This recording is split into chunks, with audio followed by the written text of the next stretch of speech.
Hi, everybody. Welcome to Saturday Sessions. I'm Jacy Moonspirit, and today I will be teaching you how to have more gratitude and appreciation for life and for yourself, because I feel like that is a very important feat for everybody to accomplish in their walks on this great green earth that we call home. And I also think that it's just something to give people more perspective on life.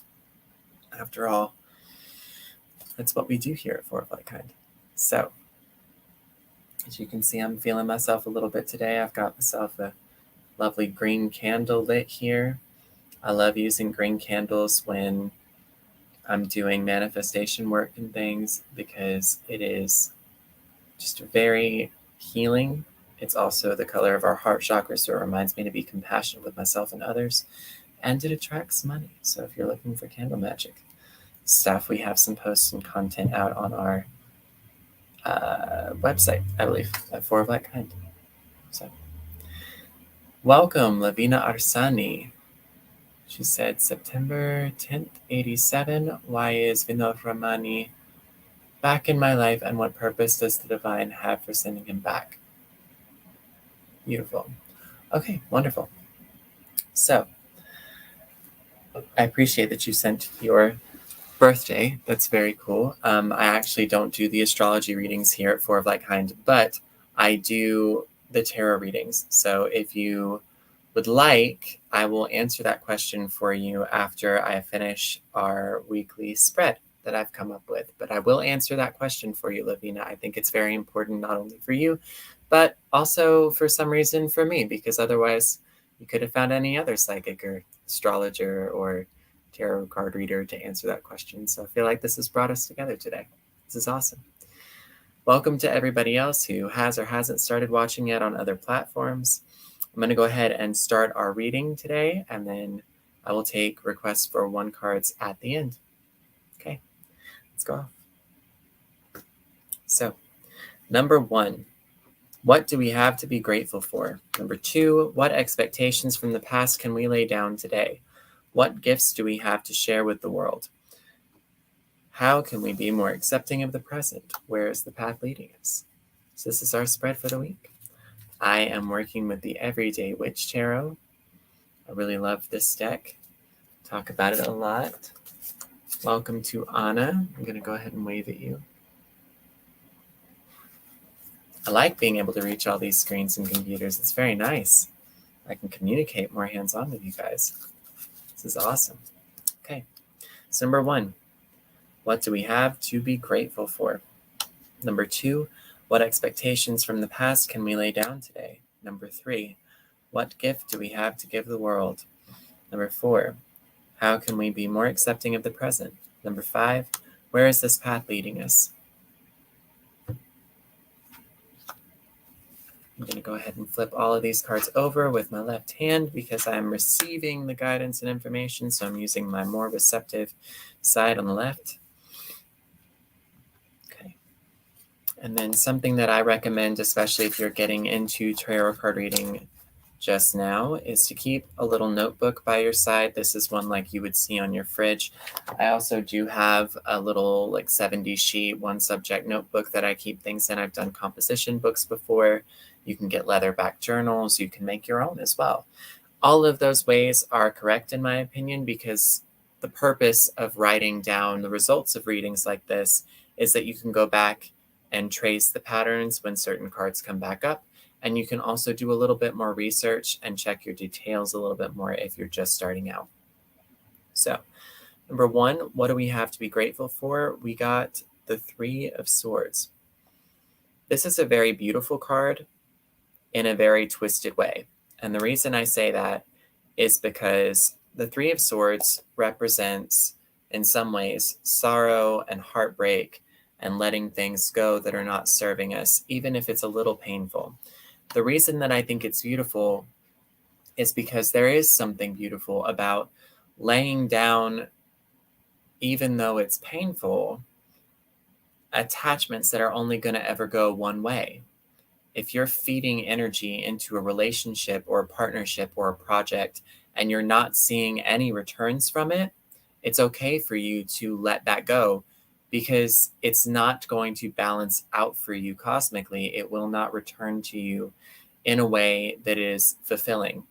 It's kind of like being in a relationship and thinking that it's appropriate to just fix your partner. They've got all of these red flags, all these problems that say they're not ready to be in a relationship with you. They're not stable to be in a relationship with you, or maybe that you aren't stable to be in a relationship yet, because sometimes we do notice that that is actually the same on both sides, and your karma just doesn't meet up at this point. The reason that we can be grateful in situations like this, even though it's difficult at times on the surface to think of being grateful for having your heart broken, is because it shows you what you don't vibe with. It shows you what is not going to be correct for the person you're meant to become, or even just the person that you are right now. If you value honesty and communication and quality time in a relationship, but you're in a relationship with somebody who's completely unavailable, it's not going to be a fulfilling relationship for you. If you're in a job where you give everything 110% and you don't see any of the paybacks, you don't ever get considered for upward momentum in your career, or you just don't see the payoff, there needs to be a change there. There has to be something to do. And we bring gratitude to the table in this situation because we're learning. And if we're learning, we're growing stronger for it. We're progressing on our paths. And that makes it all the difference, especially if we're trying to be more mindful or even more spiritually connected with our higher selves or our inner beings. All right, wonderful. So, number 2, what expectations from the past can we lay down today? That's the 7 of Cups. So 7 of Cups comes up in situations where we're a little unclear on what it is we need to be doing or where we need to be focused, and it gives us a bunch of options. So it's in some ways a lesson about distractions, because we don't want to get caught up in the ooh shinies that are not going to pan out for us because it's just flash and no substance. And also, it lets us know that we do have choices, and the choices we make are going to have an effect on us. So when we have expectations from the past that are still influencing our decisions, they detract and distract from the present. They take away from us the clarity that we need to be able to make firm decisions for ourselves that take us moving forward. And they also hold us back from opportunities that present themselves in the present because we don't know whether or not we should trust them based on our prior experiences. For example, and I keep coming back to the relationship thing because I feel like it gravitates back to this. When you're in a relationship and the other person isn't really giving you the same vibe as the person before, maybe the person that's coming into your life is more sensitive. They like to talk a little bit more. They're a little more extroverted, perhaps. They're a little bit more creative. You don't know what to do with that kind of energy because you've only been in relationships with people who were abusive or dismissive or blah. And it just doesn't feel the same. So we don't know whether or not we can trust it. We let ourselves get into it a little bit and we dip our feet into the pool a little bit. And before we know it, we've been swept in and we have no idea what to do. And it causes us to freak out. So even in situations where the relationship is stable or healthy, or the job or the goal does serve your higher purpose, if you've been held back by the expectations of what that relationship or that job or the outcome is going to be based on only your prior experiences without any faith or detachment from the form of your desire, you're going to run into the 7 of Cups as an issue. So what happens when we lay all of those things down? Who do we become when we let go of all of those expectations? We'll see. Number 3, what gift do we have to share with the world? We have the Chariot. The Chariot represents a few different things, and it's a lot of major scale information because it's part of the major arcana. Now, to backtrack a bit, when you're reading tarot, it's important to understand the principle of the major arcana and the minor arcana. Your major arcana is going to be the big life changes, the big moments, the grand scale themes. And then the minor arcana is kind of like a to-do list, if you will. You've got the big ticket item like buy a house, And then you've got the minor arcana of pick the paint color, pick the upholstery for the furniture, move the things, get the storage unit, hire a moving company. It splits things down into bite-sized pieces that we can chip away at every single day. And it also works in a way to take the major arcana themes and break them down into smaller details in a reading sometimes. I thought that would be helpful information for people that are coming to the tarot of their own accord in the present with me today. So, back to the Chariot. It represents movement, it represents momentum, it represents making a decision and sticking with it. It also represents the need to move on from one state of being into the next. So we see a bit of an alchemic process here. This is the fast-paced transformation of going from the past to the future. We have to drop the stuff from the past, all those expectations, and we have to move forward in any direction at this point. Because if we don't offer that to ourselves, we're taking away an opportunity for us to grow. Of course, we want to gravitate to what feels right, but when we're distracted, we don't always listen to our intuition. We disobey our third eye and we disobey our own instincts. And that does not serve us.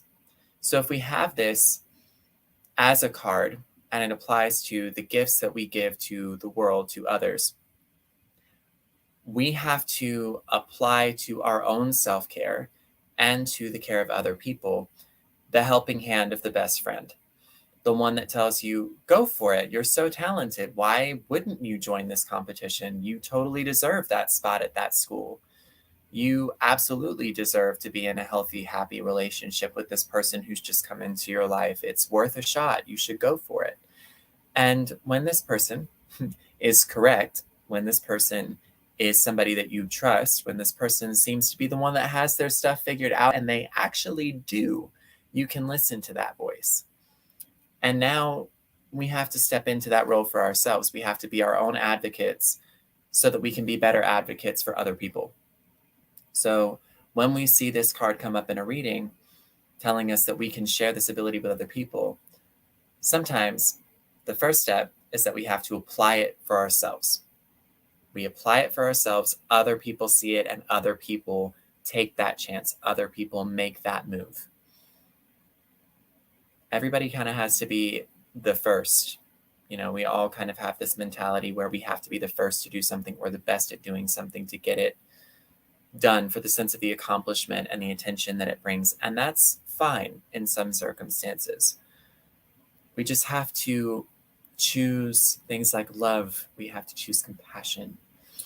But I digress. Back to the reading. Number 4, how can we be more accepting of the present? We got the Knight of Swords. The Knight of Swords is not necessarily known for being the most patient, but they are quick-witted and they are intelligent. So what I see when I look at the Knight of Swords is not jumping in before we actually know the situation, but making the move that we know is right. We know logically that we don't want to be in relationships with abusive people. We know logically that we want to be in a career field that serves the highest good of all and that betters us in some way. We get something out of it, even if it's just the paycheck. And we know that spiritually, sometimes when we get beat over the head with an omen, it's best to just give in and do the thing that the omen is asking us to be a part of and recognizing it as the sign we prayed for. The Knight of Swords doesn't let us hold back. The Knight of Swords tells us to charge forward. We have to go for the gold here. And this can be a very big blessing because when we're looking at life more gratefully, when we're looking at life more positively, we attract more positivity. We attract gratitude. We attract things we would have only dreamed of before because we're so grateful for what we have right now that it opens the door for even more things to come to us. And I say things, and it sounds a little materialistic, but it can also be relationships, friendships, business partnerships, career growth, spiritual growth, lessons and learning and beauty. All of these things can come to us in abundance when we walk in gratitude. When we just go for it and we focus on the forward momentum to get us out of the doldrums and the distractions, we can start taking leaps and bounds, not just little baby steps.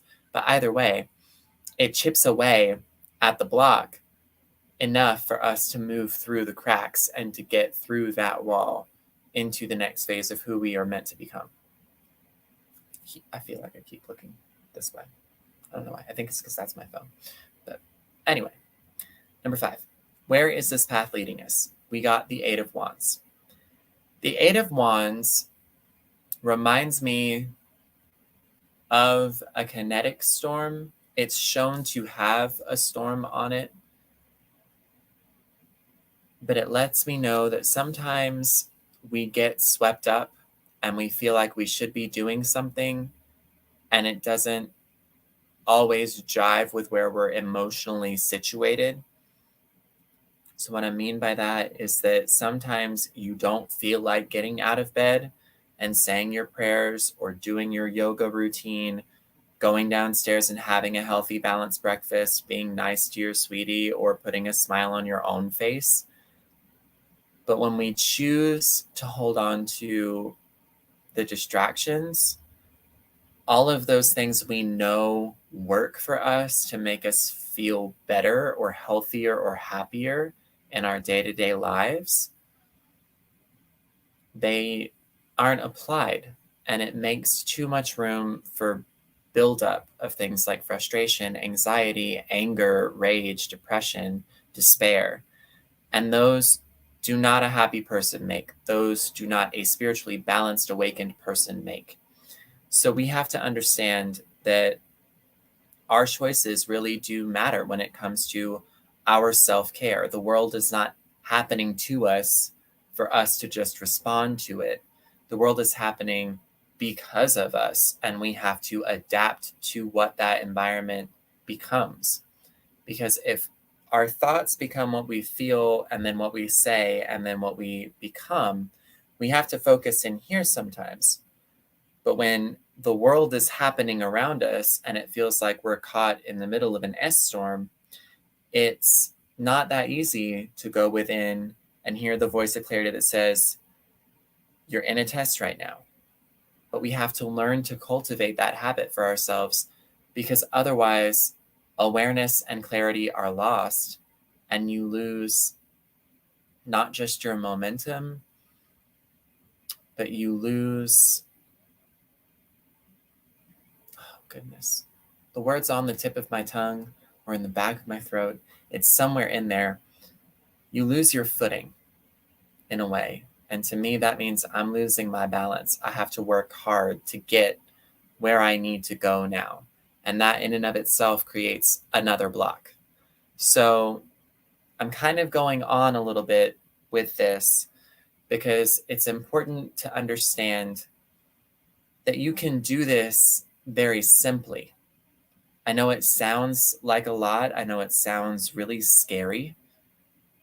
But if you look at what we did, we asked 5 big questions, and we got a bunch of different ways we might be able to just drop the baggage of the past and all of the expectations we've had thrust on us and around us for so long, and just make a change.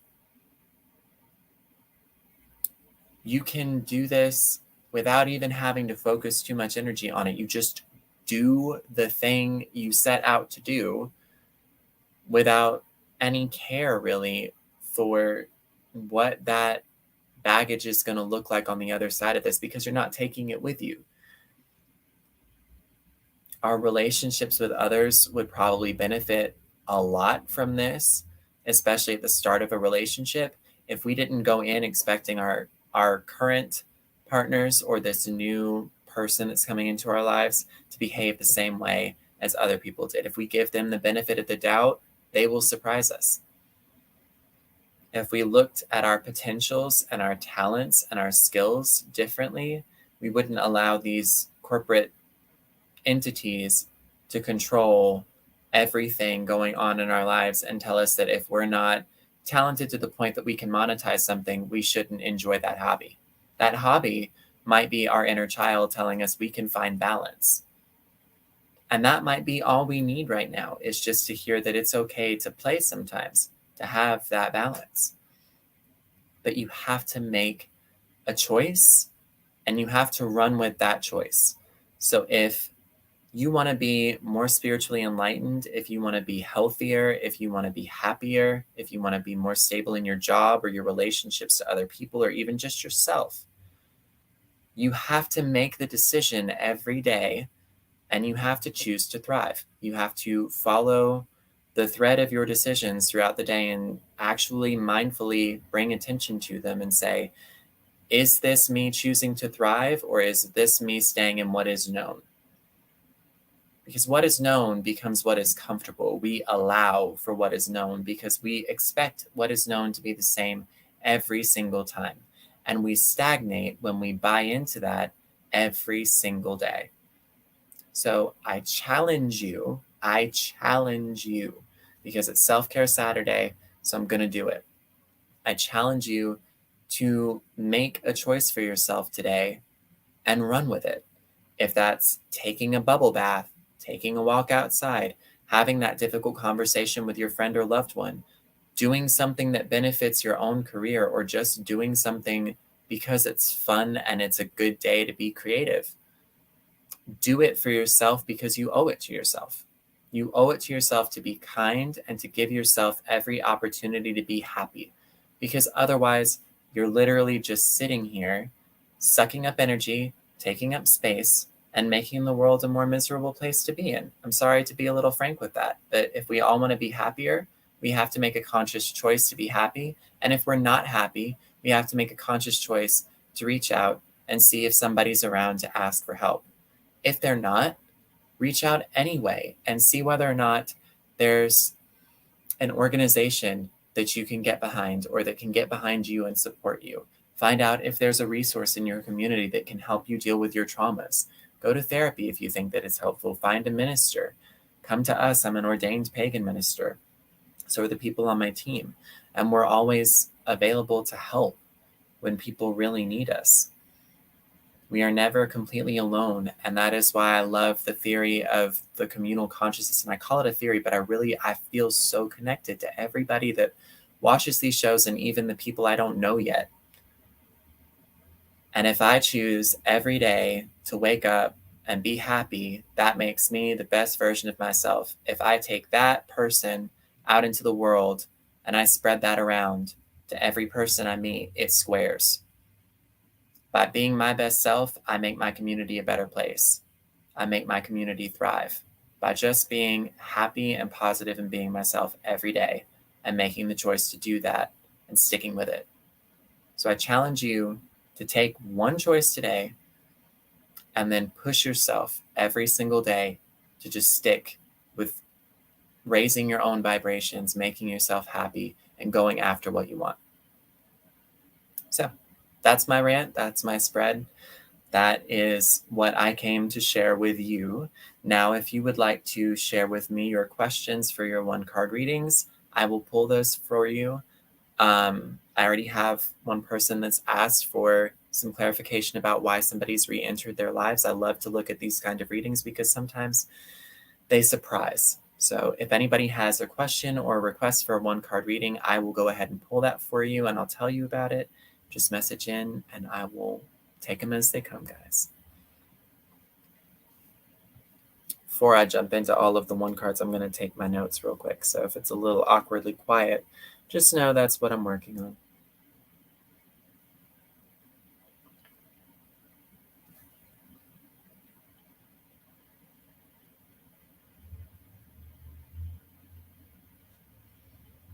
I appreciate the people who showed up today and who joined us for this live video because it was nice to know I wasn't talking to an empty room. Hi, Maria. I don't think we've met yet. Welcome to the show. Thank you, Moonspirit, for the challenge and the reminder. Thank you for validating what I said. That's awesome. And it's perfectly fine if somebody comes on and they don't agree with what I've said. I will have that conversation with you until the cows come home because you might understand something about it that I don't. And that's totally fine. I'm willing to admit when I don't understand something.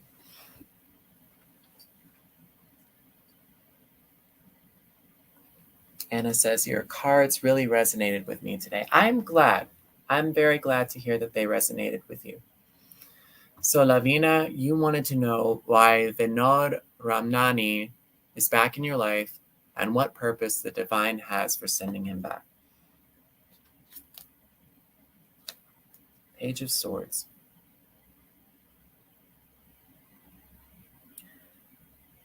I'm not certain of who the person is that you refer to, but I believe they're back in your life because they have something they're bringing to the table that you could benefit learning from.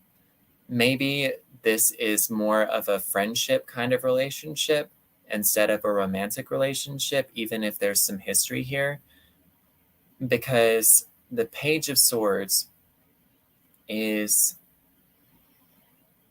a little impetuous, I should say. Impetuous is the word, impetuous. And they understand that they logically know things. They're willing to fight and debate and make themselves known and heard in the conversation. And that is fine. It's very fiery. But ultimately, this is a person who I think is coming to you in more of a student role.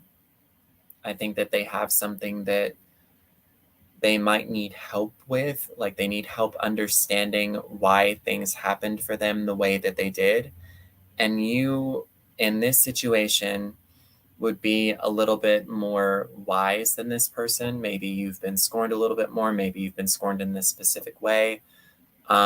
Maybe you've just been through enough at this point that you can tell them, look, this is where I'm at with this. I understand we may not necessarily be on the same page, but it's good that you're coming and asking these questions. It's good that you've arrived at this time because there's something here that we can both benefit from, because the student teaches the teacher just as much as the teacher teaches the student in situations like this. So I don't know exactly the context, but I do think that communication is going to be very key, and the way that you communicate is going to be very key. So having an open line is important, but having a line that is healthy with good boundaries in place is also going to be important, because I mean, the books that are shown in this just represent to me that you and this person share some history. And in situations where, you know, a friend has drifted away for a while and they come back, they don't know the me now. You know, from my experiences, the person that knew me 5 years ago does not know the Jacy today, because the Jacy today is still figuring out the Jacy today. And the Jacy today is letting go of the person the Jacy was yesterday. You know, so we've got completely different habits now from the time that we were last involved with these people, you know. And Lavina, I think that you have grown as a person since this happened. So this person could also be coming back to you as a way of showing you where your progress is benchmarked. It's like bumping into your ex after you get into a happy relationship and they kind of try to chat you up a little bit, because they kind of want to see whether you're happy or if you miss them or something like that. And you're like, actually, I'm pretty stable. I'm sorry we were going through all of that stuff. I'm sorry for the things that I did in our relationship that kind of came off wrong and threw us both out of circuit and out of balance. But I'm grateful that you're still alive and kicking and that you have every opportunity to be happy, because I've accepted that I deserve to be happy and I've gone after that for myself. So I hope that that was helpful, Lavina. I hope that if you need more clarification, you'll come back and I can do a little bit of a longer reading for you. It's a little tricky sometimes to do romance readings on a one card, or even just like interpersonal relationships on a one card. It's easier to do things like financial readings, family readings, and stuff like that, because most of the time people just want to know if they're going to be successful. But I don't mind doing the relationship readings because they really are surprising. They really are. So I know I had Maria and I have Anna, would either of you lovely ladies like to have a free 1-card reading? I'll pull for you from the Everyday Witch Tarot or from the Goddess Power Oracle deck. While I give you a moment to respond, I'm going to go ahead and pull a Goddess card for myself today, because I feel like it is about that time. And because I'm a two-spirit, which means I have two spirits in this one beautiful body right here. Yeah, I said it. It's a beautiful body. It was a gift to me from the Creator. I'm going to be grateful for it today. It's something I'm going to throw out to all of you guys. Another challenge for you. I'm going to pull 2 cards, is what I'm getting at.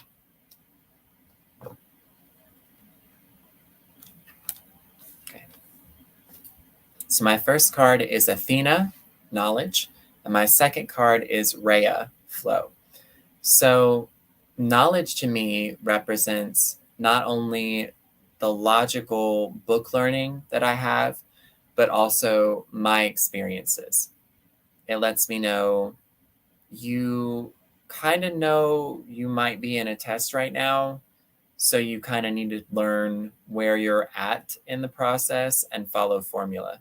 What I mean by that is there are steps when you think you might be in a spiritual test. The first is acknowledging I might be in a test. The second is to say, what are my actions telling me about myself at this point?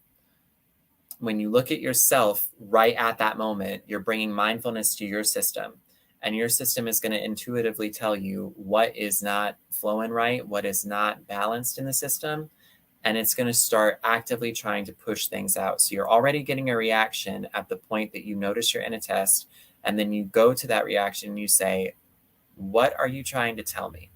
So for example, I had issues with communication about my expectations in a relationship. And I had to go to that person and say, I'm not happy. This is why. This is what I asked for. And this hasn't happened. And because we had never actually let go of the emotional things, it just kept on and kept on and kept on growing until a little bit of minor irritation became a kinetic rage storm. So this became this, and it was no longer conducive to my balance or their balance. So what I did was I noticed, okay, I'm in a test. I need some help here. And it ended up that my medicine people got involved and they helped us get a little bit more clarity. So sometimes when you notice your reaction is causing discord, it's okay to call in the big guns and say, I need help. And then Rhea is saying flow. So flow is the act of losing yourself in a task to the point you don't notice time, but you're still being mindful about it. So for me, dance is a very important part of my life because I'm Indigenous and that represents ceremony to me. Being mindful of where my feet are or where my head is very important because those are going to determine where I find my balance and my movement. And when I'm dancing, I don't notice that it's a 4-minute long song or a 10-minute long song. I don't care because I'm so in that moment right then that it doesn't make a difference to me. I'm all about the feeling at that point. I am just pure essence of spirit when I'm flowing. And so I hope you guys find your flow today because I think it'll be really helpful for more than just my family to be flowing. I want the whole world to get to flowing so that we can all make our dreams happen and make our world into something beautiful. So Anna says, yes, I'm curious to know how my relationship will he has bought me a ring. I think he's hinting at marriage in the future. Thank you, Jacy. Blessings, love, and light. Okay, she wants to know where her relationship will go. And you say, Maria, either deck, what message and knowledge is relative at this time? I love that question. I love that question. That is such a cool question. She's like, I don't even really have a specific thing. I just want to know what they're going to say. I love that. So, Anna, I think what you need is a tarot card. And Maria, I think you might need a goddess card. So I'm going to go ahead and pull Anna's first, and then I'll have yours in.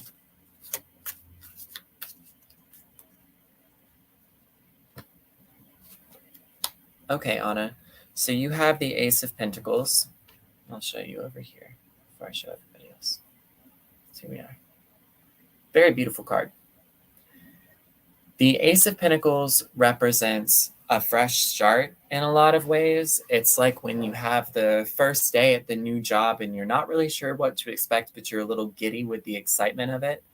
In a relationship context, this represents a little bit of like the puppy dog phase, I think. It's good that this person is already planning for a future with you, but, and I have to throw a but in there because we all have them. Little humor for you. The Ace of Pentacles in some ways represents innocence and in some ways also inexperience. It's a new flow of energy, which is very good. It's a new opportunity to experience something, and that's beautiful. However, we need to keep our heads on right because we don't want to get swept up in too many expectations too soon. I don't think that this relationship is necessarily toxic, but I think that like any relationship, any business partnership, any career, it's about investment. It's good that he wants to plan for the future, but you guys have to take things a day at a time because you already know where you are in your healing journey. You sort of know where he is in his healing journey. And it's good that you want to walk beside each other and support each other because that's a beautiful thing.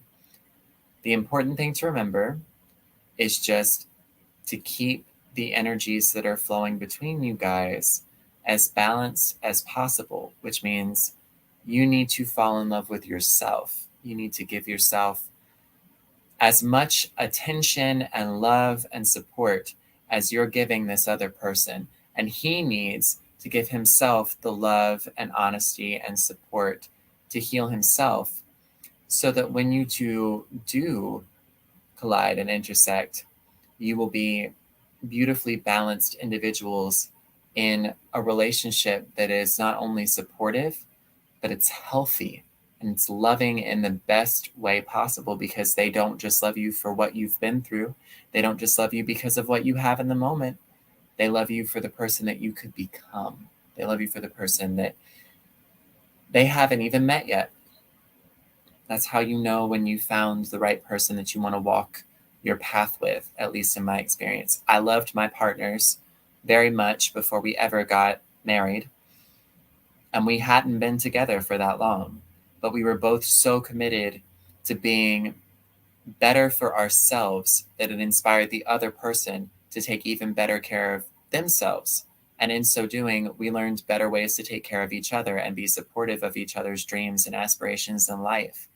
And as we got to doing more supporting and sharing more of that love, we just became brighter and better people. We didn't look at a relationship like it was going to fix us or complete us in any way. We looked at ourselves and said, this is what I have to work on. This is what you have to work on. This is what we've brought to the table. If I'm doing it this way and you're doing it that way, we're both kind of clearing our plates. Nobody's left doing the dishes, basically. It's a very beautiful process. This is kind of the love and support and the work that goes into a relationship. This is the investment I'm talking about. So Anna, I hope that resonated with you. I hope that you got some clarity about your relationship from that reading. If you'd like to schedule yourself a longer one, I'm available to take appointments today. I'm sending love to you and to this person, and I hope that it finds you gracefully and respectfully. Maria, your turn. You wanted to know what message and knowledge is relevant or relative at this time.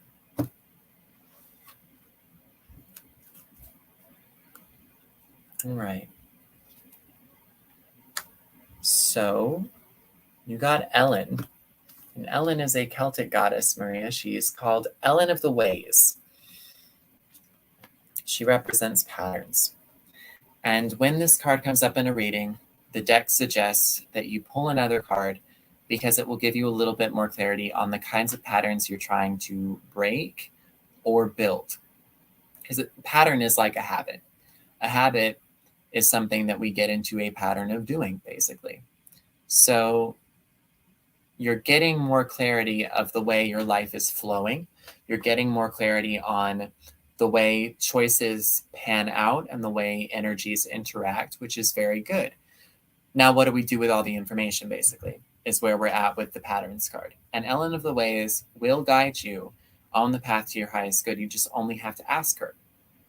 Sometimes it's helpful to know if those patterns need to be supported or if they need to be walked away from. And when you see something like Nyx come up after the patterns, we see secrets. So we have a habit, I think, of not sharing with other people when we need help. We try to sweep it under the rug, bottle it a little bit, swallow it down so that it doesn't become nasty and blow up all over everybody. And unfortunately, habits like that don't last us very long, because they could last us for years and years and years and years and years. But we're going to start to notice at a certain point in our lives that we've pushed people away. We've had disruptive reactions to change. We're no longer allowing our flow to, flow as it's supposed to. We're kind of bottlenecking our potentials, and we're narrowing our path to a very fine point that doesn't allow for very much. And we go from walking a nice big road to a very thin tightrope. Allow yourself to find an outlet for the things that you need to release. You don't have to share private information with other people, but you need to find a way to deal with what's going on the inside. You need to find a way to let those demons out and play in a constructive way that doesn't harm others, because keeping them bottled up is not serving you. Allowing yourself to kind of keep things hidden from others in a way that's destructive for you isn't serving your highest self. It's not serving your best potentials. It doesn't give you the opportunities you need to grow. And if you're going through something that feels like trauma or it feels like pain, sometimes the people around you can surprise you by giving you the assistance and the care and attention you may need. And it's really uncomfortable to ask for help sometimes. I've been there, I understand. But it is necessary, because we as human parts of the greater picture are still community-based people.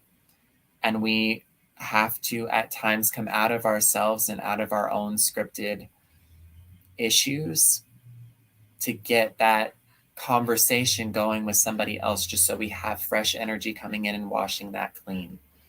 So my thing used to be writing. I used to sit down and I would write, even if I was like really depressed or angry, I would write, and it would sometimes come out as beautiful poetry. And sometimes I would choose to share that with other people because I thought it was a shared experience.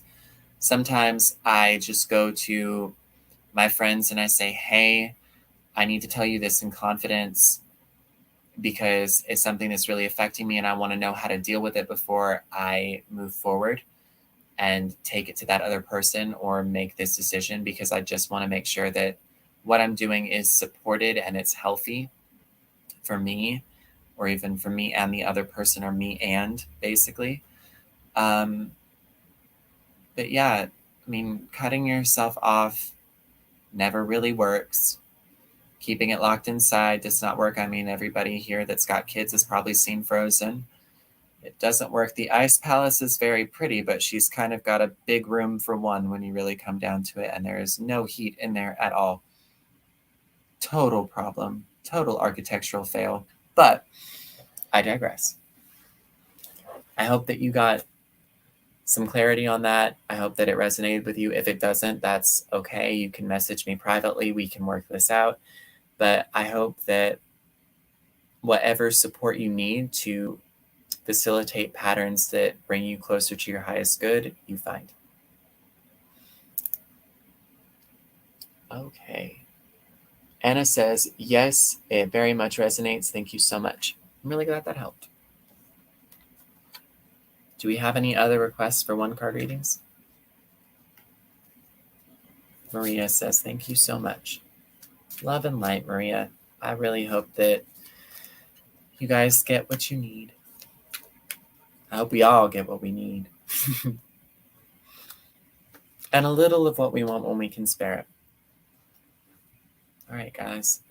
If I have no other requests for readings, I'm going to go ahead and sign off today so that the stage is cleared for my sweetie's Self-Care Saturday this afternoon. So tune in for that from Mixture Whispers. I'm here at 4 of Like Kind. Peace and blessings, you guys. Have a beautiful rest of your day. Be safe. And go after what you want.